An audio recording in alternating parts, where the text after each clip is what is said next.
Let's get right to it.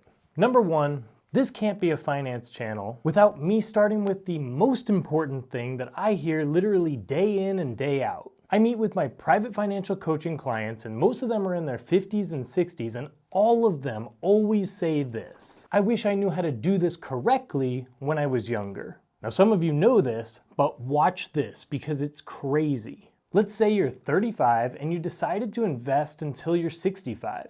You invest $500 per month for 30 years into the S&P 500, which brings about 10% appreciation per year with dividends reinvested. At age 65, you're gonna have something like $986,000, which is awesome. But let's say you're 25 and you do the same thing. You invest for 30 years from age 25 to age 55. So from 25 to 55, the money would have grown to $986,000, just like the example from before. Then you never add another dollar, but just let it sit and compound interest.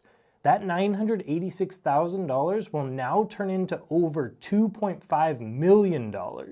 That's without you adding in any more money than the 35-year-old did, but now you have $2.5 million at age 65, where he has barely $1 million at age 65.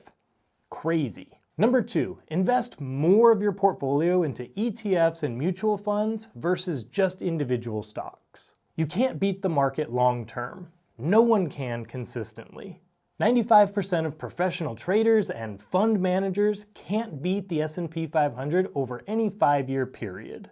Number three, be more of a listener than a speaker. God gave us 2 ears and 1 mouth. Keep that ratio. This is going to help you with many of the items on the list that I go over today. With this, be intentional when you're in your group of friends or when you meet someone. Ask them a question. Watch them light up. People love it when they feel someone is taking a genuine interest in them, because nobody ever does.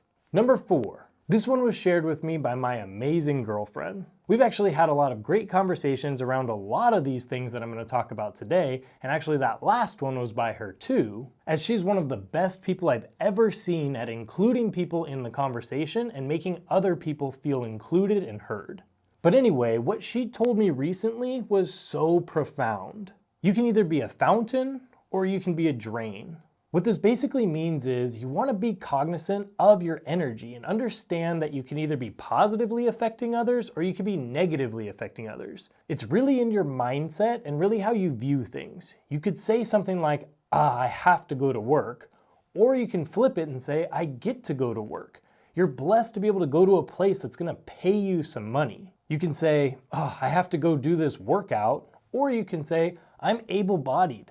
I'm able to go do this workout. So many people would kill to be able to move their body the way that you can. So here's a challenge for you. Ask a family member or a friend that you trust, am I a drain or am I a fountain?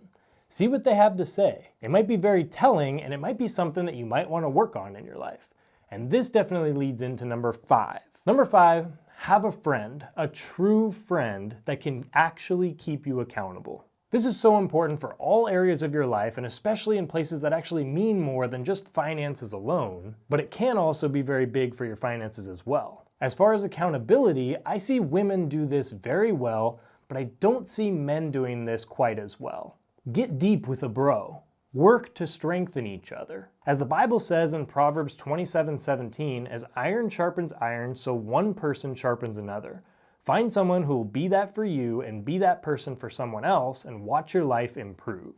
Number six, back to the finances. But this one's not exciting or sexy, but it definitely is going to be the thing that's going to be life-changing in your net worth growth. Increasing your wealth is just as much about offense as it is about defense. The offense is investing in the stock market and diversifying your portfolio into other asset classes as well to keep building your total net worth. But the single most thing I've seen that's absolutely decimated people's net worth is when some emergency happens and they need like $10,000 and they don't have it. They have to either take out a loan or put it on a credit card, or they have to take it out of the stock market when they don't want to do so. If the market's down, they just lost a bunch of money selling in a down market, but also they lose the opportunity of that money making them more money in compound interest. If they put money on the credit card or loan, they're gonna have to pay that money back, and there's gonna be a substantial interest charge on credit cards up to 20%. The way to play defense here is to build up a sizable emergency fund. I recommend you do everything in your power to at least have 1 month of living expenses saved in a high yield savings account right now. Don't invest any more money until this is accomplished. Once you have that, you can start going back to investing. But each month, put half of your disposable income into the stock market and the other half into the high yield savings account until you have at least 3 to 6 months worth of living expenses in the high yield savings account. Number 7, this one can be looked at in all areas of your life, but especially in your finances. No one is coming to save you. It's up to you to set yourself up. It's up to you to learn about this stuff and actually care about it and take control of your finances. You need to have a basic understanding of how much money is coming in and how much money is going out. What are you spending your money on and why? And at the end of the month, how much do you actually have left over and what do you plan to do with that money? You're doing the work by watching my channel and watching this video, but I want you to continue research even outside of these videos. Number 8 is a fun one. Get interested in passive income. Notice I didn't just say, go get passive income, because it's much harder than that. Most YouTubers lie to you to get some views, or at least they withhold information. We all know it takes a lot of time and blood and sweat and tears to be able to get to a point where your income or the amount of money that you have can even bring in passive income. So it's just not as easy as, let's get some passive income, bro. It's important for you to understand the concept and for you to start building it out and hopefully have this as a goal at some point in your life though. My favorite forms of passive income are rental income from real estate and then dividends from stocks or REITs. When you understand the power this has in your life, you won't look back.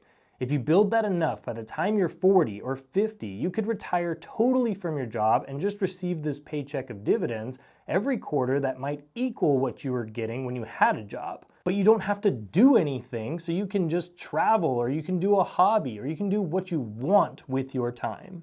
Think about it from the perspective of retirement income. If you have normal stocks or ETFs and you've built up an amount like $1 million, you're gonna have to sell off a portion of your life savings every year and it starts getting less and less. With dividends, say you have $1 million and you receive a 5% dividend, you can get $50,000 per year and the principal stays at or grows from that $1 million, so you never even have to touch it. That gives you so much freedom, and that lets you have options so that you could possibly give that money over to your kids or grandkids and be a blessing at some point later on. I'd highly recommend that you learn more, and I've compiled it all here for you in this course that's normally $129, but for a limited time it's on sale for only $79. I put together the 17 videos you need to know to learn everything there is in dividends, from fundamentals to understanding DRIP to dividend yield and how to track your portfolio, then everything you need to know about how dividends are taxed. You're always going to have access to these videos and can refer back to them when choosing the newest dividend stock or ETF. Click the link down in my description at the end of this video, because this is the only course on dividends that you're ever going to need. Number 9, before getting to passive income, you're gonna need earned income. Straight up, you need to make more money. You're either gonna do this by increasing your skills and getting a better job or getting a promotion at the current job you have, or by building up a side hustle. It can be small, but everything adds up. An extra $100 per week is $400 per month, and that invested in something like the S&P 500, which brings an average appreciation of over 10% per year, would get you something like $275,000 in 20 years. All from that little $100 extra per week. Number 10 is very similar to number 9, but it's more a mindset thing. Don't rely on your one job or business income. This needed its own separate section. In any of my jobs or businesses, I've felt very low stress because I know that I'm not really relying on any one of those. If I happen to lose one, or I decide that I want to leave one of them, I can do that knowing that I'm still set up, I'm still safe, because I have income in other areas. I've left 6-figure positions in companies twice in the last 5 years, basically because they were just taking away from my life too much. The value that I was receiving as far as how much money was coming in wasn't worth how much time, blood, sweat, and effort that I was giving in order to bring in that money. And since quitting, I've doubled down in areas that do bring energy into my life, and in that way, those things have all grown, and I'm actually making more money now than I was when I had those types of positions. My streams of income right now are full-time professor at one university, part-time professor at another university, director of a division at one of the universities, so I earn credits doing that, one-off business consulting, whether that be in marketing, starting a business, finance, or strategy, YouTube AdSense, brand deals with YouTube. I have a private financial coaching business where I work one-on-one with clients like you, rental income from rental property, dividend income that I just reinvest right back into my investments, and more coming soon. Number 11, and this one is huge, take the trip. I've spent money on dumb things. I've definitely regretted spending too much money on things that I didn't really care about down the road. In all my years of traveling, no matter how expensive, it's always been worth it. We aren't promised tomorrow. Take the trip. One of my favorite bands is Parkway Drive, and they sing a song where they say, "It's not the years in your life, it's the life in your years." I also recently learned that that's actually a quote from Abraham Lincoln, so there you go. But anyway, that quote is everything. A lot of these have to do with perspective and intentionality, and so that right there is huge in my life. Number 12, tell the truth. Just do it. It may be uncomfortable and it may be painful, but I promise it's going to be much less heartache for those involved and for you if you just tell all the truth all the time. Number 13, pay it forward. Know that you can be a blessing in someone's life and that you can be something that makes their day just amazing based off of one small thing that you could do.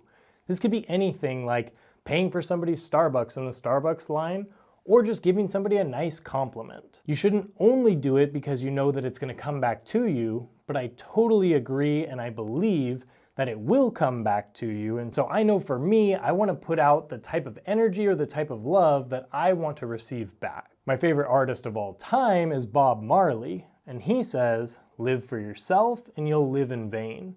Live for others and you'll live again." He also says, "Don't worry about a thing because every little thing is going to be all right," and I couldn't agree more with that. Number 14, and this isn't going to be a surprise to those of you that watch this channel, but this one's one of the biggest in my life. Keep it simple. I touched on this a little bit in number 2 when I talked about your portfolio and investing in ETFs versus stocks, but try to stick to 3 to 5 ETFs total and 0 to 10 total stocks. If you have much more than that in your portfolio, do a deep audit and ask yourself if you believe in each one of your positions. Do you really think this company will be much better in 5 years? If not, why not just sell that position and put that money into something that you do believe will go up, and hopefully that's just an ETF that simplifies your life and de-stresses your brain. Simplify your portfolio down from 20 positions to just 10 positions, and you'll be shocked at how much less stressed you're gonna feel. Number 15, set it and forget it. Try not to look at the market every day. This will help you not panic sell, which is the real issue here. People that check their portfolio every single day are going to see a fluctuation in the market every single day because that's normal. If a stock goes down 3% on Monday and then back up to where it was by the end of the day Tuesday, and then down 5% Wednesday but back to where it was by Friday, if you only checked it Friday, you wouldn't be stressed.